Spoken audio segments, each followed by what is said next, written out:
आज का हमारा जो सवाल है वो है the sum of two number is 10 and their product is 20। What is the sum of their reciprocal.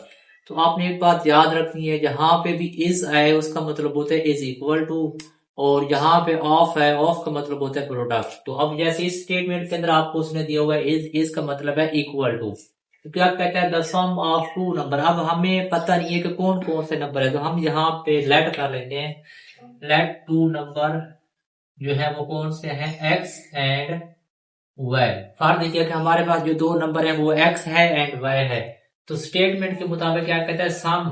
तो हम क्या कहते हैं एक्स एंड वाई का क्या ले लेते हैं, सम लेते हैं। नंबर इज की जगह हमने लगा दिया इज इक्वल टू, कितने के बराबर है 10 के, तो हमने लगा दिया आगे 10। ये हमारे पास पड़ गई इक्वेशन 1।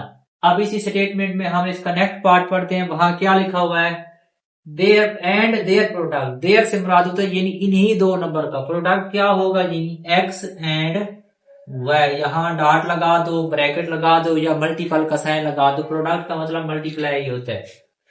अब फिर यहाँ सेम वही एज आया हुआ है, तो एज की जगह हमने इज इक्वल टू लगाया, फिर 20 आया हुआ तो इधर हमने 20 लगा दिया। ये मेरे पास कितनी बन गई इक्वेशन 2 बन गई। अब हमें जो नेक्स्ट इसका पार्ट है, जो वहां पे हमारे से वो सवाल पूछ रहा है, ये तो गिवन था ऊपर वाला पार्ट, और लास्ट पार्ट में वो हमारे से पूछ रहा है what is the sum of their reciprocal, यानी जो आपने सम लिया है इन नंबर का जो रेसिप्रोकल। उसके बाद ये बात आपने याद रखनी है कि इसमें ये होता है कि अगर ये है ना एक्स, एक्स का रेसिप्रोकल एक ऐसा नंबर होता है कि उसको उसके साथ मल्टीप्लाई करूं जवाब 1 है। ये मल्टीप्लीकेशन के लिहाज से जो है, मल्टीप्लाई के लिहाज से मल्टीप्लीकेशन इनवर्स अगर बात करें तो यानी एक्स का आएगा 1 और एक्स, एक्स के साथ एक्स काटा, जवाब आपका 1 आना चाहिए। और अगर इसी को हम एडिटिव इनवर्स पूछते हैं तो फिर क्या आएगा, तब ये एक्स के अंदर मैं क्या ऐड करूं, जवाब अब 0 आना चाहिए, तो मैं माइनस एक्स करूंगा तब जवाब 0। तो यही चीज याद रखनी होती है कि अगर मल्टीप्लाई होगा तो तब जवाब आपका 1 आना चाहिए,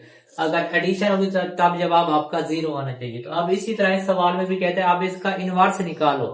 कौन सा इनवर्स है, यहाँ पे आपका अब सम पूछ रहा है यानी एडिटिव इनवर्स निकालना है। तो एक्स क्या है, एक्स का इनवर्स क्या आएगा 1 ओवर एक्स प्लस वाई का इनवर्स क्या आएगा 1 ओवर वाई। अब कहते हैं इसका आपने सम निकालना है। अब अगर हम इसका सम निकालें तो कैसे बनता है, हमें पता है कि नीचे वाली वैल्यू को हम एक बार लिख देते हैं दोनों को, यानी एलसीएम लेना। एलसीएम लेना आप सबको आता होगा, नहीं आता तो बता देता हूँ। इसी नीचे वाली वैल्यू को इसके साथ भी मल्टीप्लाई कर दो और इधर भी मल्टीप्लाई कर दो। अब इस x के साथ ये x कैंसल, इस y के साथ ये y कैंसल, तो ये इधर क्या बचा, अकेला x ऊपर क्या आ जाएगा, ये सॉरी y बचा ऊपर, y प्लस इधर बचा x, यहाँ x। तो नीचे वाला तो हमने वैसे का वैसे लिख दिया। अब हमारे पास बचे क्या, ऊपर बचे है x प्लस y। अब यहाँ हमारे पास x प्लस y की वैल्यू क्या है 10, और नीचे किया है एक्स वाई की वैल्यू आपके पास है 20, नीचे आपने लिख दिया 20। अब इस एक जीरो के साथ ये जीरो काट के आपका जो आंसर आया वो आया 1/2। तो इस तरह से आप इसको सोल्व करते हैं। तो इंशाल्लाह मिलेंगे अगली वीडियो में, अब तक कितने ही अल्लाह।